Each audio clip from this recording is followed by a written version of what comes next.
How you doing, everyone? This is a grumpy old guy gaming, and today we are gonna be playing some Haunted House. This game came out for the Atari 2600. We're playing on emulation today, and not gonna lie, I don't have a clue how this goes. I'm apparently this pair of big rectangle eyes, and I'm wandering through this little combination of rooms, this little collection of rectangle rooms. I guess that's our haunted house. And we're looking for stuff. Seems like I got a little trophy or something in my club. Well, as I'm trying to figure it out, I just got hit by that stupid green bat. Doesn't really surprise me, just about everything moving around in here is going to be some type of like horror monster. There's a little ghost guy. Got to avoid them, otherwise they send our eyes all wacky like that and we lose a life.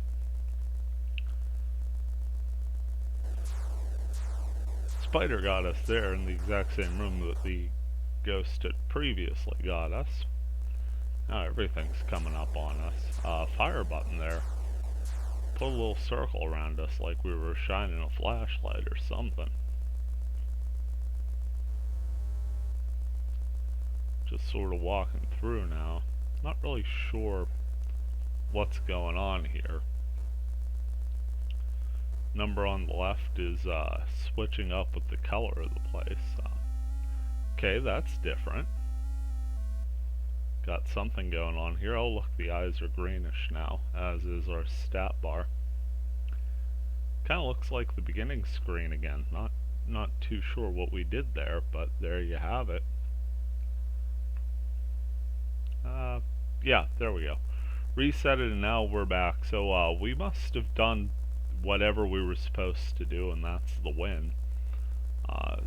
Because we're back to 9, and that 9 I'm guessing is the level of lives.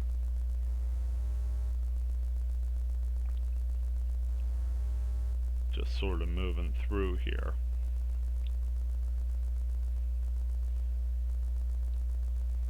You know, sprite flicker kinda annoying in most instances, but a game like this, it kinda adds to it a little. Especially with that ghost. He gets to flickering, you're like, wait, what's going on? Is he disappearing? Gonna pop up behind me next? Maybe not. Probably should have read up about this game before I did this playthrough. Oh well. Figure it was more fun jumping in blind. After all, Atari games are nice and fun and simple, and you can generally figure out what you're supposed to do. Here I know I'm looking for something. Maybe that trophy from last time? Don't remember picking it up. Just remember it being there. Right now we got nada. Not a damn thing. Got that 9? Well, we had that 9. Then I decided to go headbutt a ghost. Now we're at 8 lives.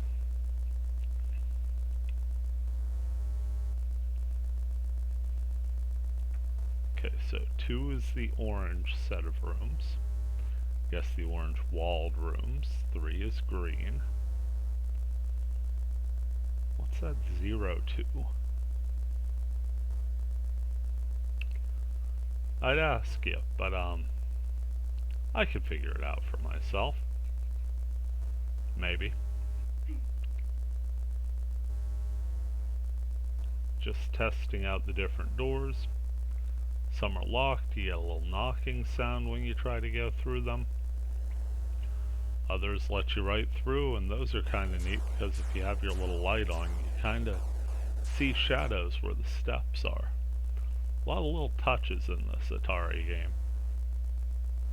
Kinda wonder how old it is. I feel like it's old, but relatively late in the Atari's active run. Because it's simple, but it's polished, and it's got some really subtle stuff going on.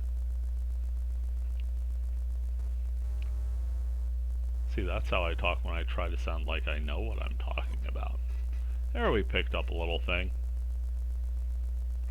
like a key or something. Maybe a piece of candy. Maybe I'm wrong and this haunted house game is just a trick-or-treating sim. That'd throw me for a loop.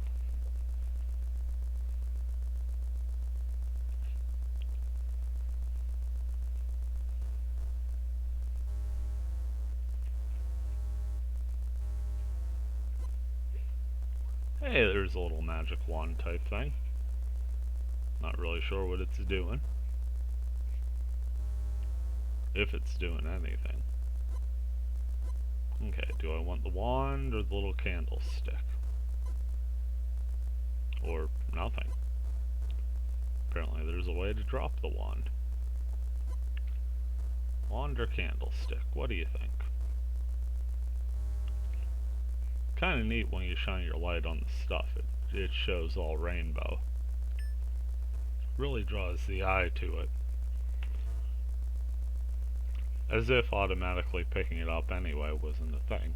Okay, so we got the candlestick in that little fish nubbin. Just realized that now, so we've got most of that trophy together. Why are we collecting a trophy? Doesn't really fit for a haunted house.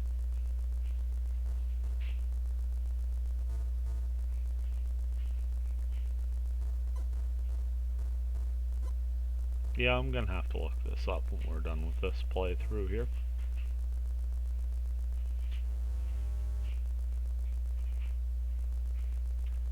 So, notes for the future. Take notes. Hopefully you guys are finding me both literally and figuratively stumbling around in the dark here entertaining. I'm kind of enjoying it.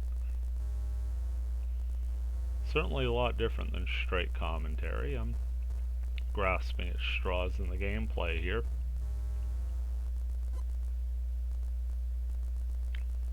I'm probably not going to go too much longer. Really not sure what the hell I'm doing. Got that little kind of fish-shaped nub.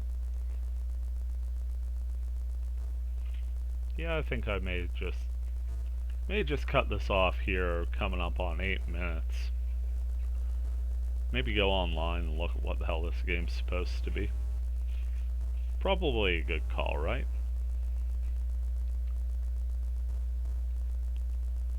Whatever that left-hand number is, I've certainly done a lot of it. It's 14.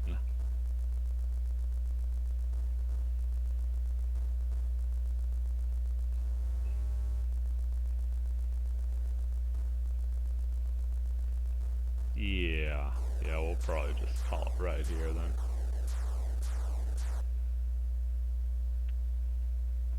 Okay, so, a little bit of research. Turns out the game came out in 1982. Really late in the Atari 2600s run, just before that collapse there, when games were starting to really expand. The market was getting huge. Turns out you're in the house of one recently departed Zachary Graves, and you're looking for the 3 pieces of his urn.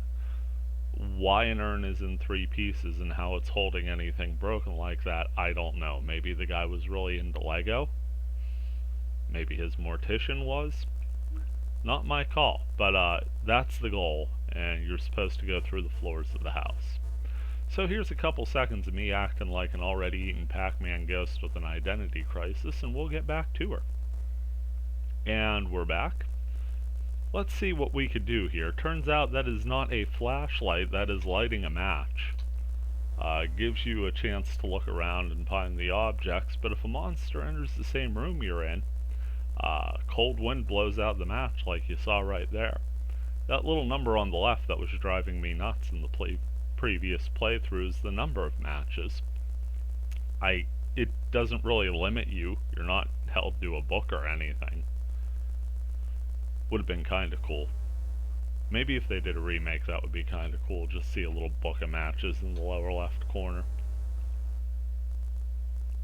From the Palms or somewhere. Gotta be something like that. But no, there's no limit on the number of matches. I guess that's just something for head-to-head. Be like, hey, I put the urn together and only used 2 matches. I was right, the number on the far right is the number of lives, and that number right by your number of matches is the floor you're on. So we're in the 3rd floor here, which is apparently all painted a lovely shade of green. 4th floor is either the top or bottom floor as you're looking at it. The goal is to get the pieces of the urn. They'll assemble. As you can see, we have the middle piece there of our little Lego urn, and then get out the door on the 1st floor. And if you look at the rooms, they're set 6, like 2 rooms beside each other, top, middle, bottom. And the exit seems to always be on the 1st floor, that blue floor, middle room, right hand side.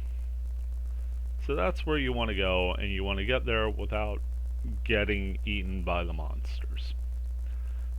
There's a bat, there's a spider, and there's the ghost of Zachary Graves himself, who apparently doesn't mind hanging out with his ghost friends and isn't too keen on you taking his Legos. Good thing I didn't write the review for this game, isn't it? Now, I was kind of surprised when I looked it up, and this game was apparently heralded as the first game of the survival horror genre, kind of unofficially. And I get that with the Halloween theming, but in all honesty, this is a maze game. Like, you've got your rooms, you've got your corridors. It's not the most complex game on the planet, but you're looking for pieces and then you're looking for the exit. Monsters are a nice little throw-in, and again, I get it with the Halloween theme, but totally a maze game, and that's kind of awesome. If you're a fan of the survival horror genre, I guess you could say without this game you don't have Resident Evil.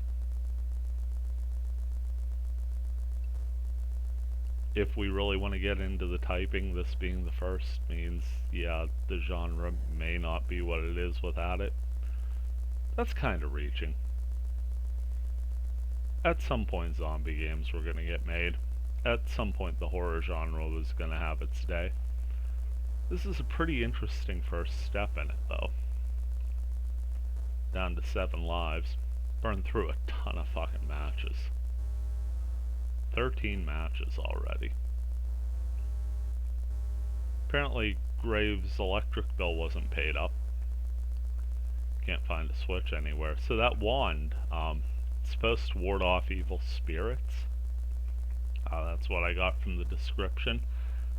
It's not like they run away from you or magically disappear when you have it. Maybe it gives you a type of invulnerability. But it's definitely an either-or when carrying. You could either carry the wand or the urn pieces that you've collected.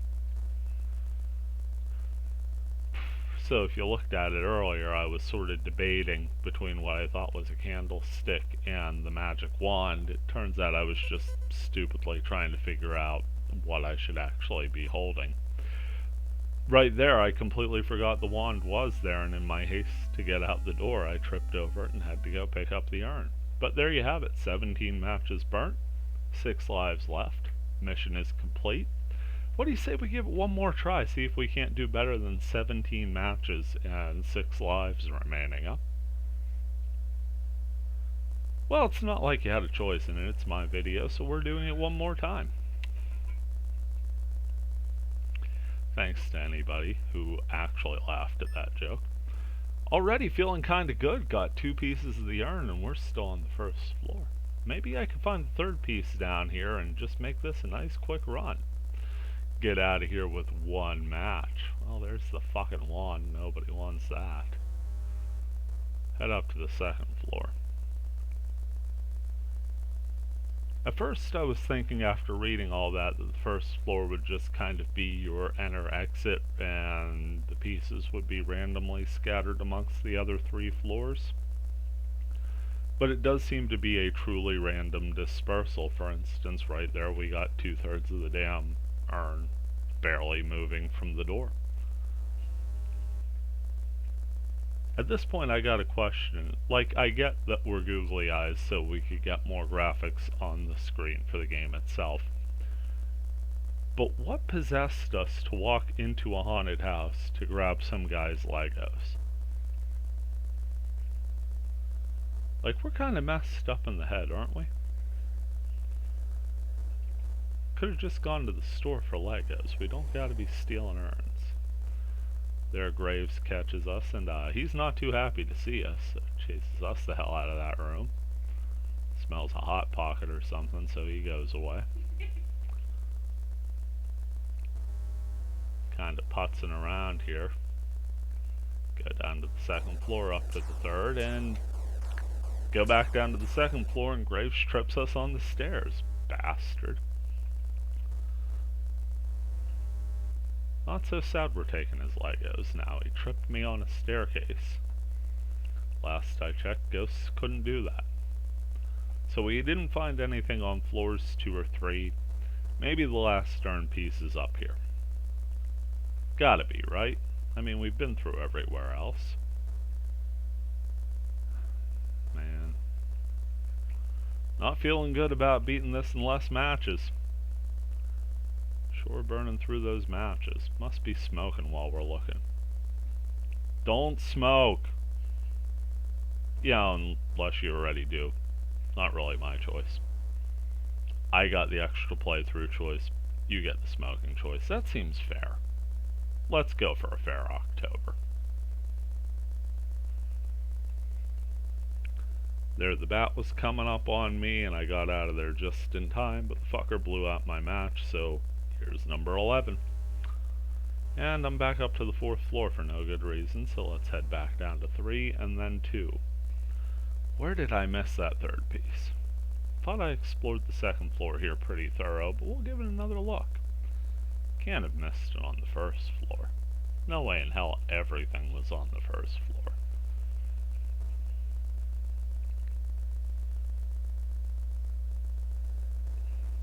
Oh look, it's Graves again. And his little pet spider. Kind of a creepy dude. Only things here are his remains and their Lego container, a random wand, some monsters, and his restless spirit. Man, kinda sad if you think about it. So let's not do that. Back down to the 1st floor. Checked everywhere else, so I guess I did miss it. Turns out I could have been done in yep, there it is. Could have been done in about 30 seconds. Well, it's still better than the last time. 15 matches and 8 lives left. Thank you all for watching. Take care.